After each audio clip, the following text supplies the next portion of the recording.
Today, good morning students. Today our topic is forgetting, nature, factors and strategies to minimize the forgetting. Forgetting, what is the meaning of forgetting? Forgetting means failure to recall and recognition an idea. Means जब हम कोई चीज idea को recall या recognise नहीं कर पाते, पुनः दोहरा नहीं पाते या पुनर्उत्पादित नहीं कर पाते, तो उस क्रिया को हम फॉरगेटिंग का नाम देते हैं। और फॉरगेटिंग जो है ये उसी तरह से इम्पोर्टेंट है जैसे कि मेमोरी है। ठीक है, जो मेमोरी का हम ऑपोजिट पार्ट जो है ये बोल सकते हैं कि फॉरगेटिंग है, क्योंकि जितना ज़रूरी मेमोरी का होना है उतना ही फॉरगेटिंग का होना ज़रूरी है, क्योंकि फॉरगेटिंग के होने की वजह से ही हम जो है सरवाइव कर पाते हैं। ठीक है, और डिफरेंट साइकोलॉजिस्ट ने इसको डिफरेंट डेफिनेशन इसमें दी हैं। अकॉर्डिंग टू मान, forgetting is the loss, permanent or temporary, of the ability to recall or recognize something learned earlier। जो हमने चीज़ पहले चीज़ सीखी है उसके बीच में उसका परमानेंट या टेम्परेरी जो है रिकॉल या रिकॉग्निशन ना करने की जो योग्यता है उसको हम फॉरगेटिंग का नाम देते हैं। According to Freud, forgetting is a tendency to ward off from the consciousness those experiences of life which are unpleasant and painful। Fried ने भी फॉरगेटिंग को क्या बोला कि एक टेंडेंसी है जब हम अनप्लेजेंट या पेनफुल मीन्स जो सुखद या दुखदाई जो हमारे अनुभव होते हैं कॉन्शियसली उनको हम अपने माइंड से अलग कर देते हैं, दूर कर देते हैं, उस प्रवृत्ति को हम फॉरगेटिंग का नाम देते हैं। देन करेक्टरिस्टिक्स क्या है कि ऑपोजिट ऑफ मेमोराइजिंग, जैसे मैंने अभी बताया कि जैसे कोई चीज याद करते हैं उसका बिल्कुल विपरीत है भूलना। Failure to recall and recognition, याद की हुई चीज को रिकॉल या रिकॉग्नाइज न कर पाना।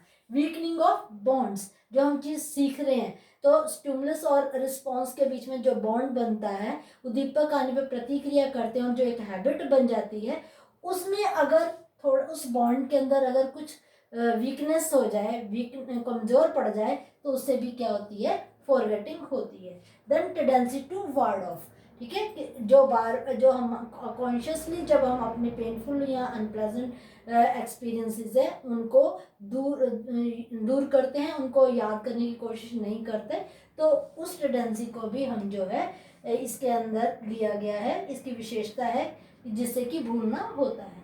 अब भूलना जो है, फॉरगेटिंग जो है, ये मेनली दो तरह की है, एक नॉर्मल फॉरगेटिंग और दूसरा एबनॉर्मल। नॉर्मल फॉरगेटिंग में हम क्या देखते हैं कि वो फैक्ट्स जो with in the passage of time, कि समय के साथ साथ जो चीज़ें हमें अपने आप भूल जाती हैं उनको हम नॉर्मल फॉरगेटिंग कहते हैं। लेकिन कई बार क्या होता है कि किसी चोट लगने की वजह से या कोई दुखदाई चीज़ें हैं जो हम याद ही नहीं करना चाहते, दोहराना ही नहीं चाहते, तो धीरे धीरे क्या होता है, उससे एबनॉर्मल फॉरगेटिंग होनी शुरू हो जाती है। ठीक है, या जैसे कोई दिमाग पे चोट लग जाए, एक्सीडेंट हुआ, चोट लग गई, हमारी नस दब जाती है, तो उससे क्या हो जाता है, हम भूलना शुरू कर देते हैं। उस भूलने को हम क्या कहेंगे कि वो एबनॉर्मल कैटेगरी में आएगा, एबनॉर्मल फॉरगेटिंग है। और कुछ एक को हम जानबूझकर बार बार याद नहीं करने की कोशिश करते, तो धीरे धीरे क्या होता है, वो चीज़ें जो हैं वो ख़त्म होनी शुरू हो जाती हैं, भूलना शुरू हो जाता है। देन नेक्स्ट आ जाता है हमारा कि कौन से फैक्टर है जो फॉरगेटिंग के लिए रिस्पॉन्सिबल है। एक तो meaningfulness of the content. Meaningfulness of the content अगर जितना ज़्यादा होगा, फॉरगेटिंग उतनी ही कम होगी। तो जो मीनिंगफुलनेस है कंटेंट की, वो भी फॉरगेटिंग के ऊपर अपना इफेक्ट डालती है।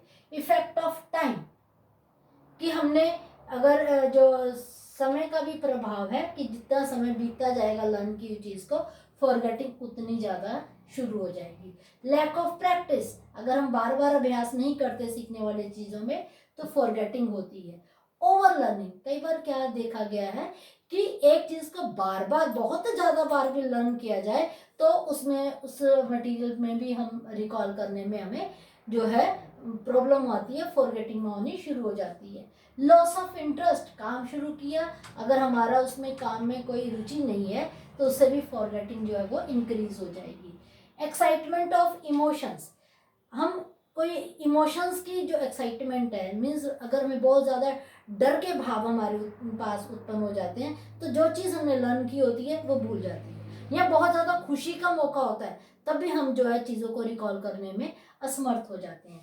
तो एक्साइटमेंट ऑफ इमोशंस भी जो है फॉरगेटिंग के ऊपर इफेक्ट डालती है। देन मेथड्स ऑफ लर्निंग, अगर हमने चीज़ अच्छी प्रोग्रेसिव मेथड से लर्न किए हुए हैं तो उससे क्या होगा, हमारी मेमोरी इंक्रीज होगी और फॉरगेटिंग कम होगी। लेकिन अगर हमने अच्छे तरीके से लर्न नहीं किया हुआ मटेरियल तो उसकी फॉरगेटिंग होनी शुरू हो जाएगी।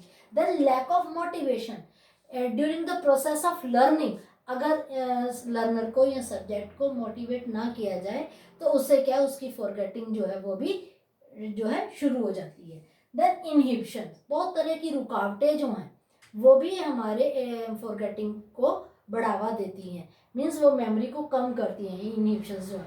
जैसे कि प्रोएक्टिव इनहिबिशन, प्रोएक्टिव इनहिबिशन क्या होती है, जब हमने कोई एक काम याद किया है, फिर थोड़ी देर बाद हमने दूसरा काम किया है, तो अगर हम पहले काम को जब हम थोड़ी देर बाद काम को दोबारा याद करेंगे तो ए लर्न हो जाएगा लेकिन बी जो है हमें भूल चुका होगा। तो बी क्यों भूला, क्योंकि ए की इंटरफेरेंस हुई, इसको प्रोएक्टिव इनहिबिशन का नाम दिया।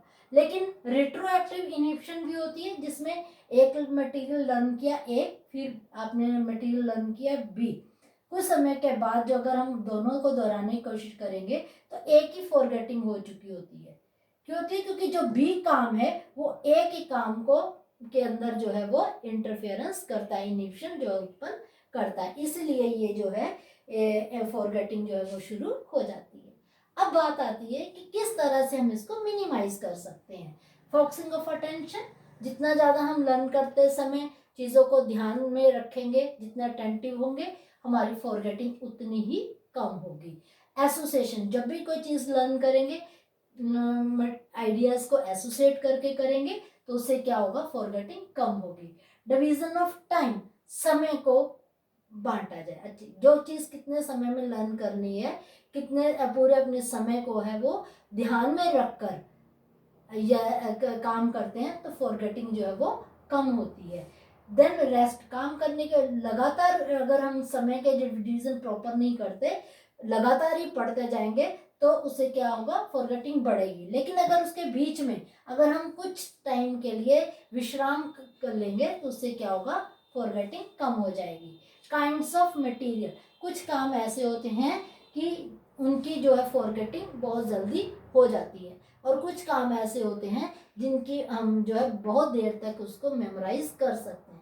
तो डिफरेंट मटेरियल के ऊपर भी डिपेंड करता है कि फॉरगेटिंग किस तरह से होगी।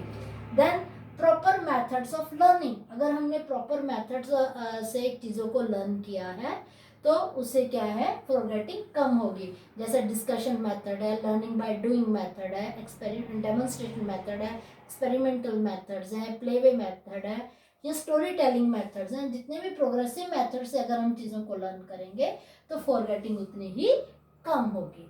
देन सेल्फ रेसिटेशन, मीन्स जो चीज़ हमने लर्न किया उसको खुद ही दोहराएं, बोलें उसको, तो जितनी बार हम बोल के उसको दोहराएंगे तो वो चीज़ें ज़्यादा देर तक लर्न रहेंगी, उसको हम रिकॉल करने में समर्थ होंगे, फॉरगेटिंग उतनी ही कम हो जाएगी। Then providing motivation, learning process में ड्यूरिंग प्रोसेस ऑफ लर्निंग हमें अगर लर्नर को मोटिवेशन दिया जाए तो वो क्या है, उसकी फॉरगेटिंग कम होगी।